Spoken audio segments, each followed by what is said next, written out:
Hey, welcome back to my workshop. It's been a while. I've been busy with other things and work.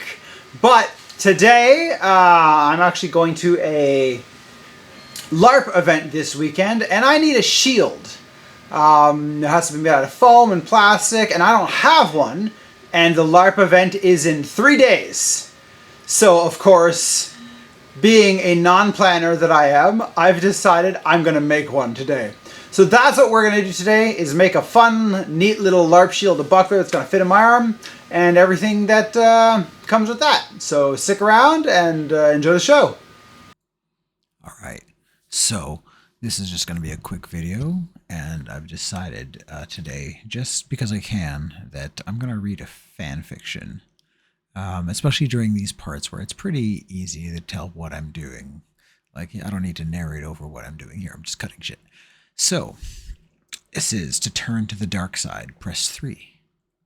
Upon awakening, Anakin Skywalker's first feeling was befuddlement. Sunlight was streaming onto his face and a cool breeze was whispering above him, but he was fairly certain that his room in the temple didn't have a window, nor did his bed have silky smooth sheets and thick fluffy pillows. And it most definitely didn't have a beautiful brunette sleeping in it. Then he remembered he was on Naboo with his brand new wife. They'd gotten married just yesterday evening. Letting out a sigh of contentment, he folded his arms beneath his head and turned slightly to watch her sleep.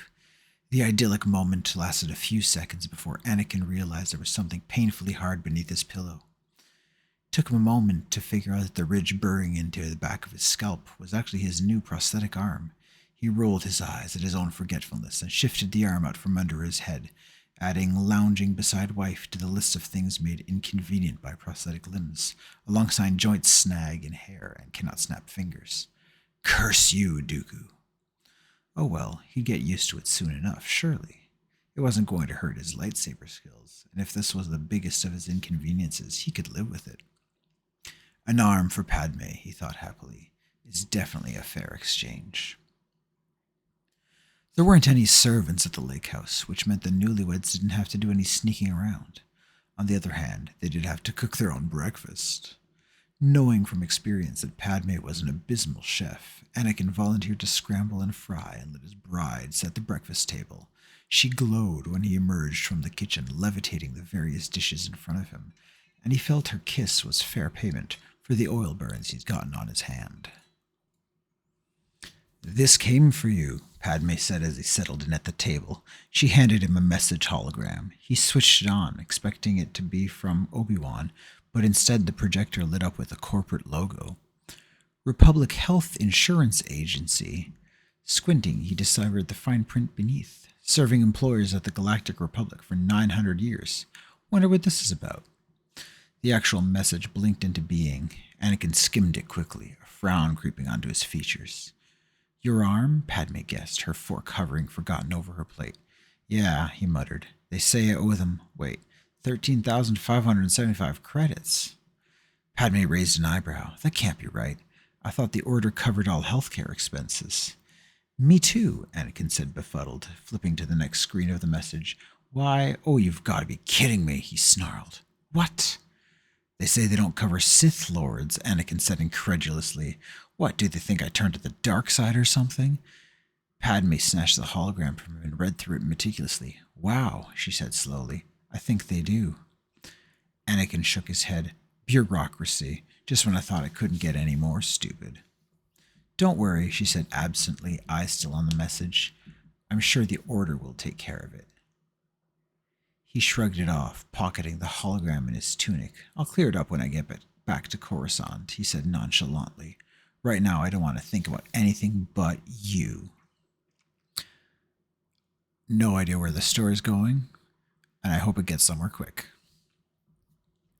"I take it you've seen to the Senator's needs," Obi-Wan said briskly as Anakin vaulted onto his starfighter's cockpit. "You have no idea," mused the wayward Padawan. "Yes, Master," he said aloud, as solemnly as possible. "She's staying with her parents for a week before coming back to the Senate." "Good," Obi-Wan said. "We've got a new assignment. Prace Sitlin is thinking about joining the Separatists, and the Council is sending us to negotiate. We're leaving in 3 hours. The hell is that name? Prace Sitlin? All right." Anakin nodded. Normally he'd be upset at being shuffled off of Coruscant so quickly, but right now he was just glad for something to distract him from missing Padme. I just need to run down to the medbay office, he said. What for? Obi-Wan responded. Anakin handed him the hologram message. Obi-Wan scanned it and had to stifle a laugh. I see the bureaucratic system as in a fine fettle, war or no war. Very funny, Master.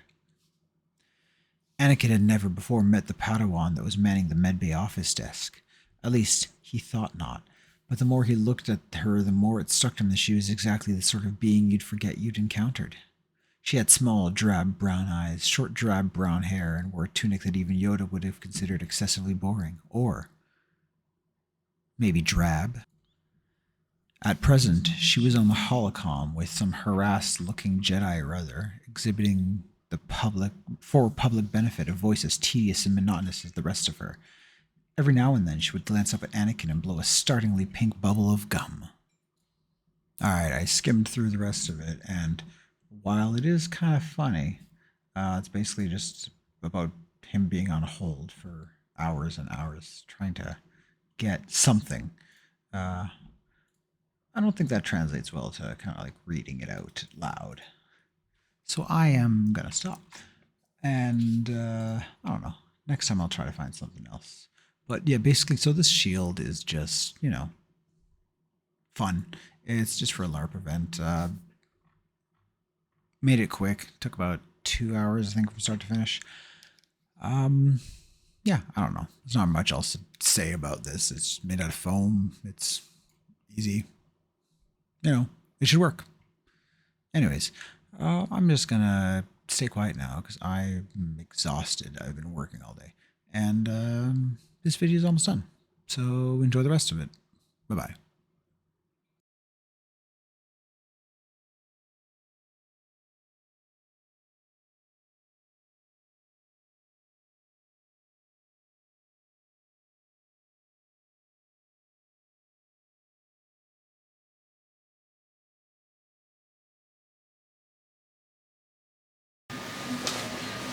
All right, about 2 hours later, a bit less, it's done. This is not the greatest shield or greatest LARP prop I've ever made. It's pretty bare, it's pretty flat. There's no designs or anything on it. But for now, it's gonna be perfect. Straps work. It's solid. This thing will be able to take a beating and protect me pretty well. So, yeah, I think it's a decent job. Couple things I learned from using this. It's the first time I used that adhesive spray. Have water on hand and a cloth to clean up any overspray and everything like that. My hands are completely covered in it. I didn't really get any on anywhere else except for on the workshop counter. But my hands are completely covered in it. It seems to work pretty well, that spray, for everything. So there's plastic, foam, cloth, leather. It seems to work with all of it. So I'm going to use that spray again. It seems to be a little easier to use in contact cement, even though it probably just is contact cement in adhesive form or in a spray form.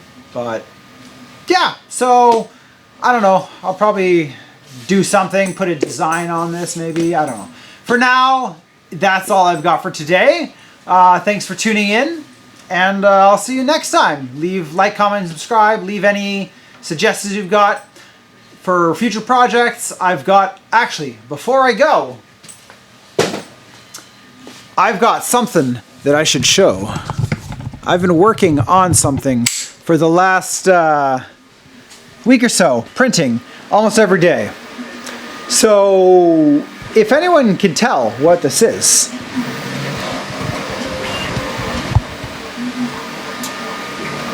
that's all you're going to get out of it. If you know what it is, leave it in the comments so that everyone else can know. But otherwise, that's going to be my next project. I'm working on that. It's going to take a couple of months, but I am working on it. So once again, thanks for tuning in. Thanks for joining in. I hope you enjoyed it, and we'll see you next time.